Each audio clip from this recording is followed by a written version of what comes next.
பார்த்தீங்கன்னா நம்ம இப்போ ஆர்பிட்னா நம்ம சுற்றுறது. நம்ம டெய்லி கோயில் இருக்குல்ல, கோயில் சுற்றுறோம்ல, அதை மாதிரி தான் ஒரு குறிப்பிட்ட பாயிண்ட் சுற்றுறது. அதுதான் ஆர்பிட்டல். மோஷன்னா என்ன தெரியுமா? ஒரு ஆக்ஷன், நம்ம வந்து ஒரு மூவ்மெண்ட். இப்போ இது ஒரு ஆப்ஜெக்ட் வச்சுக்கோங்க, இது வந்து இங்கே மூவ் ஆகுது தான், அது வந்து ஒரு மோஷன். சரியா? இந்த ஆர்பிட்டல் மூவ்னா ஒரு இந்த இடத்துல இருந்து இங்கே மூவ் ஆகும், அதை சுற்றிட்டு மூவ் ஆகும், அதுதான் ஆர்பிட்டல் மோஷன். சரி, இப்போ வந்து நீங்க நிறைய பேர் கேட்டுருப்பீங்க. இப்போ இதுக்கு ஒரு எக்ஸாம்பிள் சொன்னாங்க. என்ன எக்ஸாம்பிள்? நம்ம சேட்டலைட்ஸ் கூட இதுக்கு ஒரு எக்ஸாம்பிள். சேட்டலைட் வந்து எர்த், அதை வந்து சுற்றி தானே சேட்டலைட் வரும். அப்போ எர்த்துக்கும் கிராவிட்டி இருக்கும்ல, அப்போ கிராவிட்டி வந்து இந்த சேட்டலைட்டை பிடிச்சி இழுத்தாலும் அது எப்படி சுற்றுது?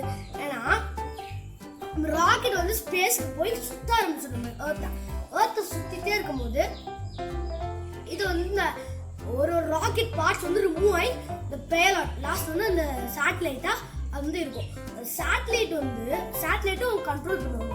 இந்த கண்ட்ரோல் பண்ணும்போது இந்த சேட்டலைட் சுற்றிட்டு இருக்கும் ஒரு குறிப்பிட்ட பாயிண்ட்டுக்கு வந்து சுற்றும் ஸ்பீடா. அப்போ அந்த ஸ்பீடை சுற்றும் போது ஒரு பாயிண்ட்ல அந்த ஸ்பீடில் சுற்றும் போது அது வந்து கிராவிட்டி பிடிச்சி இழுக்க முடியாது.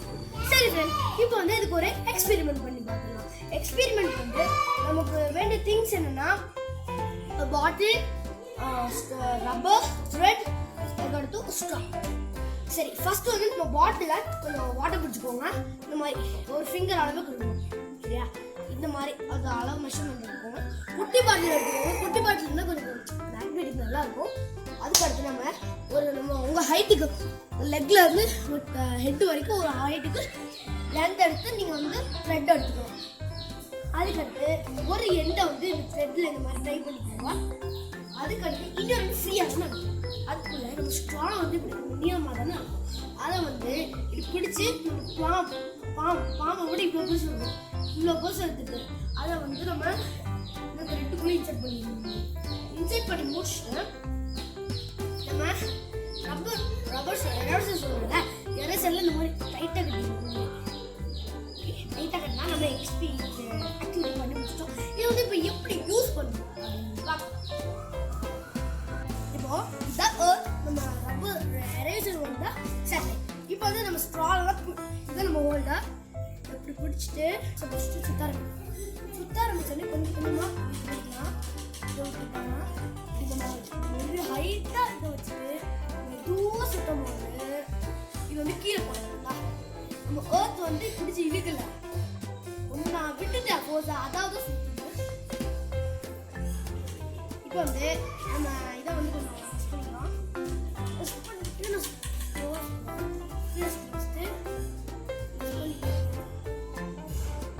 மிக்ஸ் பண்ணும்போது எர்த் நம்ம கீழே பிடிச்சி கிராவிட்டி இருக்குது. இதுதான் நம்ம ஆர்பிட்டல் மோஷன் சொல்றோம். இப்போ நான் இந்த கயிறோட இந்த பாட்டில் தூக்க போறேன். பார்த்தீங்கன்னா நல்லா ஸ்லிப்பு கூட ஆகுது. நான் தூக்கவும் இல்லை, நம்ம கஷ்டப்பட்டு தான் தூக்குனேன். இதே இது நான் இப்போ இது ஏன் தூக்க முடியலன்னா நான் அப்போட வேற டைரக்ஷன்ல நான் அப்போட தூக்குனனால என்னால் இப்போ தூக்க முடியல. கொஞ்சம் கஷ்டம் ஸ்லிப்லாம் ஆச்சு. இப்போ நான் புள்ளி மாட்டி இருக்குவாங்க, கொஞ்சம் புள்ளியிலேருந்து இப்போ நான் தூக்க போகிறேன். பார்த்தீங்களா எவ்வளோ ஈஸியாகவே மேலே போகுதுன்னு. ஏன்னா இப்போ வந்து நான் வேற டைரக்ஷன்ல தூக்கியிருக்கேன். அதாவது முதல்ல அப்போட தூக்குனேன், இப்போ நான் டவுனோட தூக்கியிருக்கேன். அதனால தான் என்னால் ஈஸியாக தூக்க முடிஞ்சிச்சு. இப்போ இதே நான் இந்த டைரக்ஷன் சேஞ்ச் பண்ணுறது பேர் தான் புள்ளி. இந்த புள்ளியும் ஒரு சிம்பிள் மிஷின் தான். தேங்க்யூ. ஹலோ ஃப்ரெண்ட்ஸ், இன்னைக்கு நாம ஃப்ளோட்டிங் பென் எக்ஸ்பெரிமெண்ட் பார்க்க போறோம். இந்த எக்ஸ்பெரிமெண்ட்ல நான் இந்த பின்னை தண்ணி மேல மிதக்க வைக்க போறேன். அது எப்படின்னு தானே கேக்குறீங்க? ஃபர்ஸ்ட் நான் இதை நார்மலா போடுறேன். தண்ணிக்குள்ள போயிடுச்சா? இப்போ நான் ஒரு சயின்ஸ் ட்ரிக் யூஸ் பண்ணுறேன். இப்போ நான் டிஷ்யூ பேப்பரை தண்ணி மேல வைக்க போறேன். அதுக்கு மேல இந்த பின்ன போட போறேன். இப்போ இந்த டிஷ்யூ பேப்பரை ஸ்லோவா எடுத்து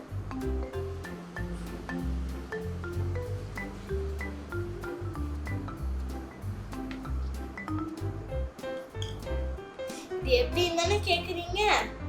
நான் சொல்றேன். ஜென்ரலாவே தண்ணியில இருந்து நடுவுல ஒரு மாலிக்யூல் எடுத்துக்கிட்டா அதுக்கு எல்லா சைடுல இருந்து மாலிக்யூல்ஸ் அதை அட்ராக்ட் பண்ணிட்டு இதே டாப் லேயர்ல இருந்து ஒரு மாலிக்யூல் எடுத்துக்கிட்டா அதுக்கு சைட்லையும் கீழேயும் மட்டும்தான் அட்ராக்ட் பண்ணும். மேல அட்ராக்ட் பண்ணதுக்கு ஒண்ணுமே இருக்காது.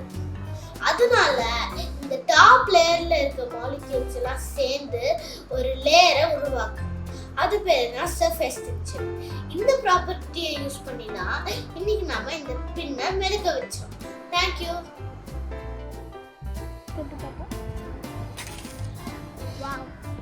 So, இதோட சயின்ஸ் என்னன்னா இந்த ராக்கெட்